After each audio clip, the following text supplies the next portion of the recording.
गटातर्फे उमेदवारी आष्टी पाटोदा मतदारसंघातून मिळाला। यासाठी तुम्ही 5 ते 6 महिने पूर्ण मतदारसंघात फिरून लोकांशी जनसंपर्क साधला आणि शेवटी शरद पवार साहेबांच्या मनावर ठेवला आणि शरद पवार साहेबांनी महबूब शेख यांना उमेदवारी दिली। त्याच्यानंतर तुम्ही नाराज न होता उमेदवार महबूब शेख यांचा प्रचार करताय।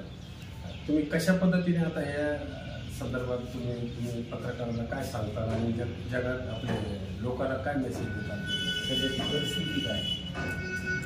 मी ॲडव्होकेट नरसिंह लक्ष्मणराव जाधव, राष्ट्रवादी काँग्रेस शरदचंद्रजी पवार पक्षातर्फे आष्टी मतदारसंघामध्ये मी उमेदवारी मागितली होती। परंतु उमेदवारी मागत असताना आदरणीय शरदचंद्रजी पवार साहेब आणि आमचे पक्षाचे पक्षाध्यक्ष राष्ट्रवादी काँग्रेसचे आदरणीय जयंतजी पाटील यांना मी अशी विनंती केली होती की साहेब, पहिलाच महत्त्वाचा मुद्दा आहे की जे आमचे निष्ठावंत कार्यकर्ते पडत्या काळात जे पक्षभोर राहिलेले आहेत त्या लोकांना तुम्ही उमेदवारी द्यावी, हा माझा पहिला एक मुद्दा होता। दुसरा महत्त्वाचा मुद्दा होता की तुम्ही आयात उमेदवार आणू नये, म्हणजे फक्त ते पैशावाले त्यांच्याकडे प्रचंड पैशाची ताकद आहे त्यांना आयात करून आमच्याकडे उमेदवारी देऊ नये, ही एक दुसरी विनंती केली होती। आणि तिसरी विनंती माझी त्याच्यामध्ये अशी होती की शक्यतो तुम्ही शिरूर पाटोदा आणि आष्टी या भागातील शिरूर आणि पाटोदा या भागातील जर उमेदवार जर दिला तर ह्या भागाला न्याय मिळेल। कारण 1978 पासून आपल्या या शिरूर पाटोदा म्हणजे जुना पाटोदा तालुका यांना उमेदवारीच मिळाली नव्हती आणि 18 महिन्याचा काळ माझे आमदार लक्ष्मण दादा जर सोडला तर या नवीन पिढीने आमदारच पाहिलेलं नाही। आणि आदरणीय शरदचंद्रजी पवार साहेब यांनी त्यामुळं महबूब शेख जे आमचे राष्ट्रवादी काँग्रेस महाराष्ट्राचे प्रदेश युवक अध्यक्ष आहेत त्यांना उमेदवारी दिली। त्यांना उमेदवारी दिल्यानंतर मी दुसऱ्या दिवशी त्यांच्या उमेदवारीचं स्वागत करून त्यांच्या याला पाठिंबा दिला। आज बीड जिल्ह्याचं नाही तर महाराष्ट्रामध्येच जर राजकीय परिस्थिती पाहिली तर भारतीय जनता पार्टीने सुरुवातीला हिंदू मुस्लिम असा वाद करून सत्ता मिळवली, पण आज त्याच्याही पुढे जाऊन जाती जातीमध्ये भांडण लावण्याचा त्यांचा जो प्रयोग आहे तो त्यांनी लोकसभेच्या पूर्वीपासून सुरू केला होता। आणि त्यानंतर काय झालं की मराठा आंदोलन, मराठा योद्धा आदरणीय जरांगे पाटील यांनी ज्यावेळेस आंतरवाली सराठी येते शांततेच्या मार्गाने मराठा समाजाला आरक्षण द्यावं या संदर्भामध्ये एक शांततेच्या मार्गाने एक उपोषण सुरू केलं होतं। त्याच्यावर अमानुषपणे लाठीचार्ज केला। त्यावेळेस मी उच्च न्यायालय वकील संघाचा अध्यक्ष होतो खंडपीठाचा छत्रपती संभाजीनगर। आम्ही महाराष्ट्रामध्ये पहिला वकिलांचा मोर्चा जिल्हा कोर्ट आणि तुमचा हायकोर्ट यांनी मिळून आम्ही काढला। आमची भूमिका एक वकील म्हणून त्या ठिकाणी आम्ही मांडली आणि एक सांगून दिलं की बाबा हा जो आरक्षणाचा प्रश्न आहे तो भारतीय राज्यघटनेने प्रत्येकाला आरक्षण मागण्याचा अधिकार आहे आणि न्याय मागणी आहे। 50 वर्षापूर्वीची परिस्थिती जी आहे मराठा समाजाची आज राहिलेली नाही आणि आरक्षण हे काय आहे की बाबा हक्क नाही, ती एक सवलत दिलेली। मग जसं 1994ला ओबीसी समाजाला ज्यावेळेस आरक्षण दिलं गेलं मंडल आयोगानंतर त्यावेळेस मराठा समाजाने रस्त्यावरून कधी त्याला विरोध केला नाही। मग हे जे लोक भारतीय जनता पार्टीचे म्हणजे पर्टिक्युलरली देवेंद्र फडणवीस यांनी काही लोकांना हाताखाली धरून प्रतिमोर्चे तिथे काढले, त्याचा काढण्याचा उद्देश होता।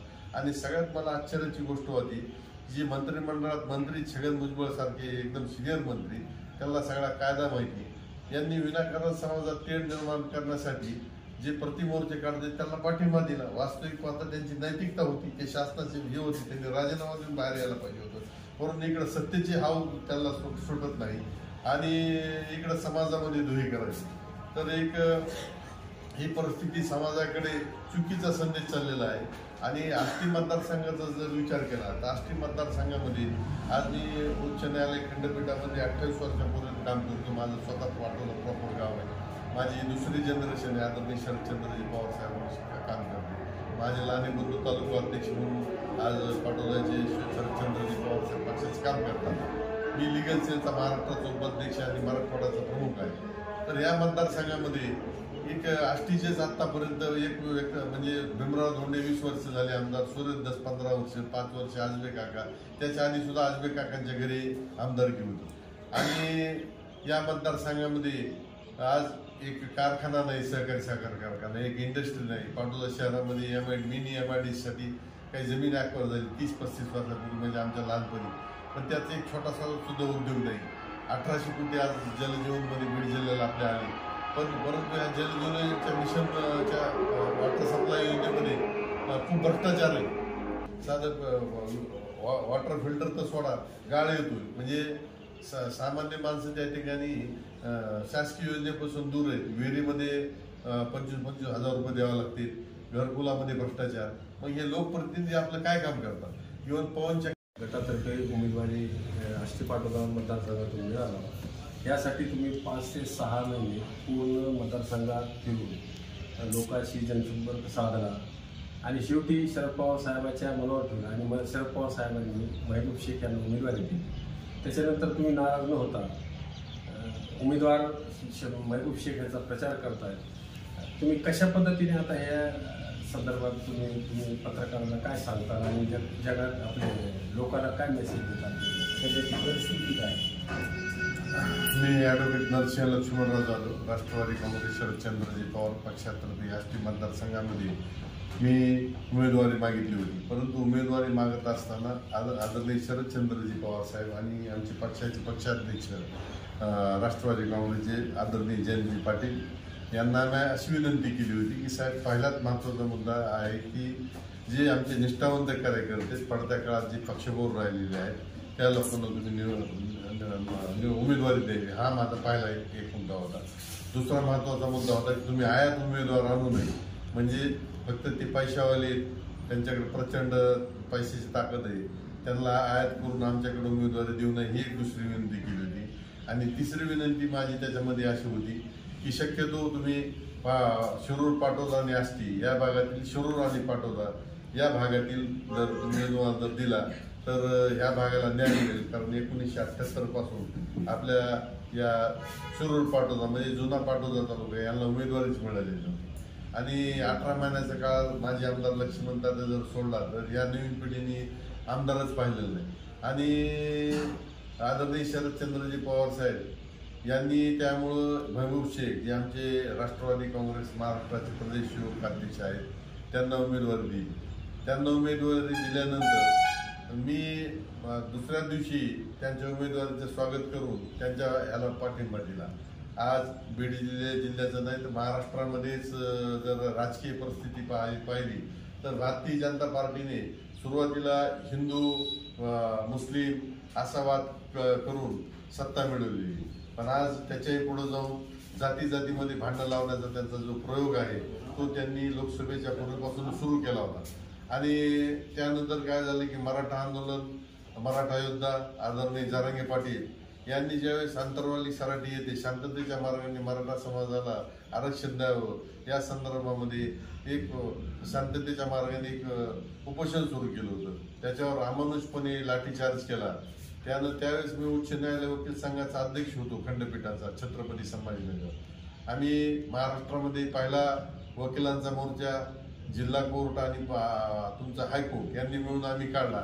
आमची भूमिका एक वकील म्हणून त्या ठिकाणी आम्ही मांडली आणि एक सांगून दिलं की बाबा हा जो आरक्षणाचा प्रश्न आहे तो भारतीय राज्यघटनेने प्रत्येकाला आरक्षण मागण्याचा अधिकार आहे आणि न्याय मागणी आहे. 50 वर्षापूर्वीची परिस्थिती जी आहे मराठा समाजाची आज राहिलेली नाही. आणि आरक्षण हे काय आहे की बाबा हक्क नाही, ती एक सवलत दिलेली. मग जसं 1994ला ओबीसी समाजाला ज्यावेळेस आरक्षण दिलं गेलं मंडल आयोगानंतर त्यावेळेस मराठा समाजाने रस्त्यावरून कधी त्याला विरोध केला नाही.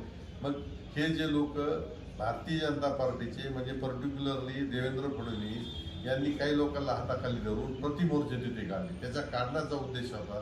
आणि सगळ्यात मला आश्चर्याची गोष्ट होती जी मंत्रिमंडळात मंत्री छगन भुजबळ सारखे एकदम सिनियर मंत्री, त्यांना सगळा कायदा माहिती, यांनी विनाकारण समाजात तेढ निर्माण करण्यासाठी जे प्रतिमोर्चे काढते त्यांना पाठिंबा दिला. वास्तविक पाहता त्यांची नैतिकता होती, ते शासनाचे हे होते, त्यांनी राजीनामा देऊन बाहेर यायला पाहिजे होतं. म्हणून इकडे सत्तेचे हाव त्यांना सुटत नाही आणि इकडे समाजामध्ये धुळी करायची. तर एक ही परिस्थिती समाजाकडे चुकीचा संदेश चाललेला आहे. आणि आष्टी मतदारसंघाचा जर विचार केला तर आष्टी मतदारसंघामध्ये आज मी उच्च न्यायालय खंडपीठामध्ये 28 वर्षापूर्वी काम करतो. माझं स्वतः पाटोदा प्रॉपर गाव आहे.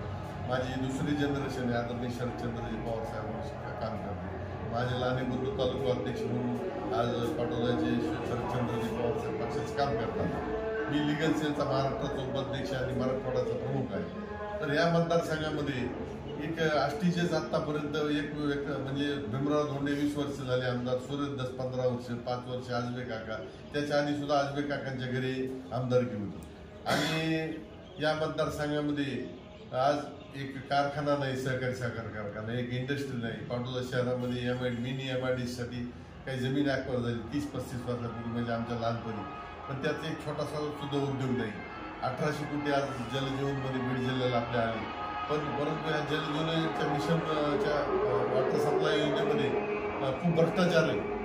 साधं वॉटर फिल्टर तर सोडा, गाळ येतोय. म्हणजे सामान्य माणसं त्या ठिकाणी शासकीय योजनेपासून दूर आहेत. विहिरीमध्ये 25-25 हजार रुपये द्यावे लागतील, घरकुलामध्ये भ्रष्टाचार. मग हे लोकप्रतिनिधी आपलं काय काम करतात? इव्हन पवनच्या मंदिर मंदिरच्या जमिनी देखील ह्या लोकांनी हडप केल्या. मग ही जी सत्ता आहे ती सर्वसामान्यांच्या हितासाठी वापरायची का स्वतःसाठी वापरायची? माझ्यासारखा एक वकील माणूस, एक बंडखोर विचाराचा माणूस, मला सुद्धा ही पटना म्हणून मी एक पण केला की बाबा आष्टी मतदारसंघामध्ये एक पंथीचं का व्हायना म्हणून आपण काम करावं आणि लोकांमध्ये जाऊन जागृती निर्माण करावी, या प्रस्थापित लोकांच्या विरोधामध्ये त्या ठिकाणी आवाज उठवा. आणि मी ज्यावेळेस 4 महिने ह्या मतदारसंघात फिरलो तर अक्षरशः मी ज्या ज्या गावामध्ये गेलो त्या गावामध्ये 2-4 गुंड लोक त्यांनी तयार केलेली. त्यांनी त्या गावाच्या सगळ्या बोगस योजना तयार करायच्या, त्या खायच्या. म्हणजे 18% GST आपला लोक भरतात. भारतीय राज्यघटनेने आपल्याला सांगितलंय की बाबा म्हणजे चपराशापासून राष्ट्रपती सगळे समान आहेत, जातपात धर्माचा विषय नाही. परंतु अनेक वर्षापासून जात धर्म पंथ हे कशासाठी आणायचा की जेणेकरून भ्रष्टाचारावर पांघरून टाकलं जाईल. आणि 5 वर्षानंतर विधिमंडळामध्ये आपण काम करायसाठी निवडून आलेलो आहे. ह्यावेळेस लोक जर त्याला प्रश्न विचारले तुम्ही काय काम करायला, त्यांनी हे प्रश्न विचारू नयेत म्हणून लोकांना जाती धर्मावर भांडणं लावायची आणि त्यात गुंतून ठेवायचं आणि फक्त स्वतःची घरं भरायची. त्यानंतर माझ्यानंतर माझा मुलगा, ह्या प्रवृत्ती त्या ठिकाणी संपुष्टात आणण्यासाठी आज या मतदारसंघामध्ये मी युवकांना, तरुणांना, शेतकऱ्यांना आवाहन करतो की आज शेतीमालाचा भाव पडलेला आहे. आणि आज 1,500 रुपये तुम्ही लाडकी बहीण योजना आणली, ठीक आहे, मान्य तुम्ही आणली. पण आज हा बोजा पडत असताना तुम्ही हे 1,500 रुपये द्यायला लागले. त्याच वेळेस आज वेगवेगळ्या तुमच्या वेलफेअर स्कीम आहेत, त्याला कट करून समजा सुधारणा तुमच्या सगळ्या बंद करून तुम्ही ह्या अशा योजना आणतात. खरं पाहिलं तर याचं नुकसान होऊ शकते. मग अशा परिस्थितीमध्ये हे जर सरकार परत निवडून आलं तर आपलं महाराष्ट्र अजून दिवाळखोरीमध्ये जाणार आहे. त्यामुळे शिरूर पाटोदा आष्टी या मतदारसंघामध्ये आदरणीय शरदचंद्रजी पवार साहेब यांच्या आष्टीला सभा झाली. आमचे जे मित्र आहेत, महबूब शेख हा नवयुक्त तरुण आहे, छत्रपती शिवाजी महाराज, फुले शाहू आंबेडकरांचे विचार म्हणून त्यांनी आदरणीय शरदचंद्रजी पवार साहेबांना महाराष्ट्रामध्ये साथ दिलेली. मुस्लिम बांधव आज एक हुकुमशाहीच्या विरोधामध्ये, भारतीय जनता पार्टीच्या विरोधामध्ये आज एक सेक्युलर माइंडेड सगळ्या पार्टीचा विचार करून आदरणीय शरदचंद्रजी पवार साहेब असो, म्हणजे आमची इंडिया आघाडी असो, पूर्ण महाराष्ट्रात त्या समाजाने मदत केली. मराठवाड्यामध्ये त्यामुळं सर्व त्या ठिकाणी इंडिया आघाडीच्या खासदारकीला जागा आल्या. आणि जरांगे पाटलाच्या ह्या लढ्यामुळं एक सामान्य माणूस त्याच्याकडे पैसा जरी नसला तर तो निवडून येऊ शकतो, ही खात्री लोकशाहीमध्ये तुमच्या आमच्यासारख्या लोकांना. तर मी वकील आहे, अनेक डॉक्टर आहेत, इंजिनियर आहेत, पत्रकार आहेत, हुशार आहेत, परंतु पैसा नसल्यामुळे ते इलेक्शन लढू शकत नाही. म्हणून खरी लोकशाही जर आणायची असेल तर आज लोकांनी भयमुक्त राहिलं पाहिजे, भ्रष्टाचाराच्या विरोधात लढलं पाहिजे आणि हुकुमशाहीच्या विरोधात लढलं पाहिजे. त्याच्यासाठी जातपात धर्म न पाहता सर्वसामान्य जो होतकरू समाजाचं काम करणार आहे असा व्यक्ती माझ्या पुढे आज तरी महबूब शेख आहे. त्यामुळे या मतदारसंघातील आष्टी पाटोदा शिरूर या भागातील सर्व जाती धर्माच्या लोकांना मी एकच विनंती करीन की फर्स्ट टाइम आपल्या या मतदारसंघामध्ये महबूब शेख सारखा एक चांगला चेहरा दिलेला, त्याची जात न बघता आदरणीय शरदचंद्रजी पवार साहेब यांच्या विचारावर तुम्ही त्या ठिकाणी त्याला मतदान करावं. आणि निश्चितच तो माणूस जर आमदार झाला तर उद्या मंत्री सुद्धा होऊ शकतो आणि त्या माणसाचं आपण हक्काने मनगट पकडून काम करून देऊ शकतो. जे प्रस्थापित लोक आहेत 20-20 वर्ष संधी दिली. आज भीमराव धोंडे साहेब ठीक आहे, माणूस चांगला आहे, कुणाला त्रास देत नाही, परंतु आज तुमचं 75 वय झाले, तुम्ही म्हणतात मी ओबीसीचं नेतृत्व करतो. मग ओबीसीचं तुम्ही काय पेटंट घेतलेलं आहे का? तुम्हाला जर लय ओबीसी समाजाचं हे करायचं तर एखादा धनगर समाजाचा पोरा उभा करायचा तुम्ही, एखादा माळी समाजाचा पोरा उभा करायचा तुम्ही, एखादा वंजारा समाजाचा उभा करायचा. पण मीच का? म्हणजे आपण हातपाय हालायला लागली तर ती खुर्ची सोडायची नाही. मी, माझ्या नंतर मुलगा. दुसरे तसेच मराठ्याच्या नावावर आज मत मागतात. त्यांनी सुद्धा काय मी, माझा जावई, अमुक धमुक, हे नाही तर त्यो, म्हणजे काय तुम्ही लोकशाही काय बटीक केली का? त्याच्यासाठी तरुणांना खरं जर छत्रपती शिवाजी महाराज, डॉक्टर बाबासाहेब आंबेडकर, फुले शाहू आंबेडकरांच्या विचाराचे तुम्ही जर तरुण जर गुणगान गात असताल तर तुम्ही आपल्या आष्टी मतदारसंघाची जी प्रगती करू इच्छितो त्या माणसालाच त्या ठिकाणी मदत करणं गरजेचं आहे. आज आपल्या युवकांना काम नाही, बाहेर जावं लागतं. पुणे, मुंबई, याच्यामध्ये औरंगाबाद, अशा प्रत्येक ठिकाणी जावं लागतं. आज आपली MIDC सुरू झाल्या, शुगर फॅक्टरी सुरू झाली. हे जर कामं झाली तर आपले प्रश्न सुटतात. आपल्याला जातीपाती धर्माचं काय करायचे? म्हणून आता ह्याच्या पलीकडे येऊन माझं आव्हान आहे आष्टी मतदारसंघातल्या लोकांना जातपात धर्म न बघता विकास हा केंद्रबिंदू मानून त्या ठिकाणी आज राष्ट्रवादी काँग्रेस पक्षाचे उमेदवार जे महबूब भाई आहेत यांचं हे 5 नंबरला त्यांचं बटन चिन्ह सिरियल नंबर दिलेला आहे, तर त्या चिन्हावर बटन दाबून त्यांना निवडून द्यायला पाहिजे. तरच आपल्या हे प्रसिद्ध धर्मगुरू सज्जद मौलाना यांनी महाविकास आघाडीला पाठिंबा दिलाय. तर काल सभेमध्ये बोलताना उपमुख्यमंत्री देवेंद्र फडणवीस यांनी हा वोट जिहाद असल्याचं सांगितले. त्यात तुम्हाला काय तथ्य वाटतं? खरं पाहिलं तर देवेंद्र फडणवीस हे वकील आहेत आणि ते नेहमी सांगत असतात मी वकील आहे, आणि ते एक कॉन्स्टिट्युशनल पदावर विराजमान आहेत. त्यांना हे माहिती असायला पाहिजे की भारतीय राज्यघटनेमध्ये प्रत्येक व्यक्तीला वोटचा अधिकार दिलेला आहे. त्यामुळं तो एखादा संत असेल, महात्मा असेल, महाराज असेल, मौलाना असेल, त्याला प्रत्येकाला मत द्यायचा अधिकार आहे, मत मागायचा अधिकार आहे आणि प्रतिक्रिया द्यायचा अधिकार आहे, किंवा ह्याला त्याला मत करा हे म्हणण्याचा देखील अधिकार आहे. कारण त्यांच्या प्रायव्हेट धर्मामध्ये असं काय, किंवा हिंदू धर्मामध्ये बी लिहिलेलं नाही, मुस्लिम धर्मामध्ये बी लिहिलेलं नाही, किंवा धर्मगुरूंनी किंवा एखाद्या महाराजांनी राजकारणामध्ये येऊ नये किंवा ह्याला मत करा त्याला मत करा असं म्हणू नये. त्यामुळं यांना काय की प्रत्येक ठिकाणी एक मुस्लिमांच्या विरोधामध्ये द्वेष पसरविणाऱ्या दृष्टिकोनातून कुठलीही एखादी जर प्रतिक्रिया दिली आणि ती प्रतिक्रिया म्हणजे पर्टिक्युलरली मताच्या संदर्भात असेल तर त्यांना ती सहनच होणार नाही ना.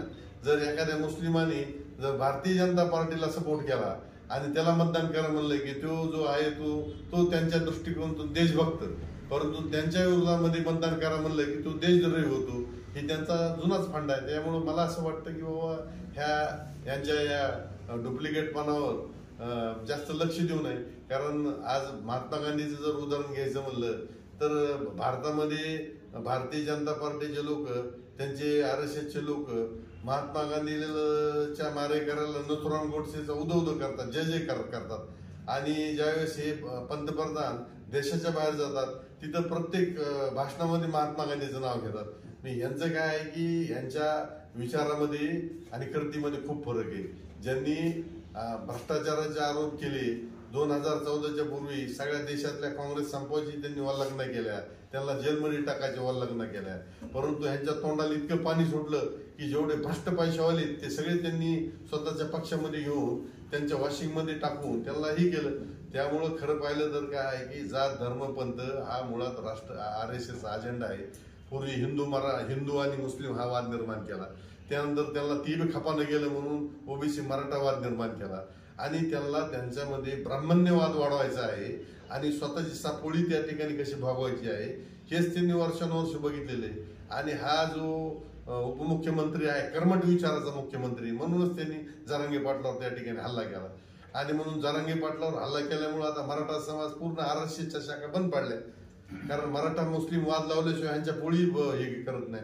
स्पष्ट बोलायचं तर ब्राह्मण्यवाद करणारा एकही माणूस कधी दंगलीमध्ये सापडत नाही, तो कधीही कष्टाच्या कामात सापडत नाही, तो फक्त लावून द्यायचं काम करतो. आज हा जो आहे 3% 3.5% ब्राह्मण्यवाद मानणारा जो आहे तो देशाच्या बाहेर जाऊन बसलेला आहे.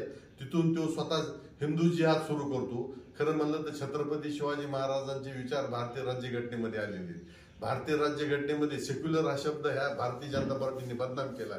सेक्युलर ह्या शब्दाचा अर्थ भारतीय राज्यघटनेला असा अभिप्रेत आहे की शासनाचा कुठलाही धर्म नाही, शासनाचा कुठलाही धर्म नाही. प्रत्येक धर्मीयाला या देशामध्ये आपापल्या धर्मानुसार जगण्याचा वागण्याचा अधिकार आहे. आपल्याला शासनाला त्यात हस्तक्षेप करायचा अधिकार नाही. परंतु आता मला हिंदूचा अभिमान आहे, माझ्या घरात मी देवपूजा करतो, मी हिंदूच्या विरोधात नाही. परंतु मी मुस्लिमाचे अधिकार मान्य केले, त्यांना प्रोटेक्शन जर दिलं तर मी लगेच कट्टर हिंदूच्या ह्याच्यात येत नाही.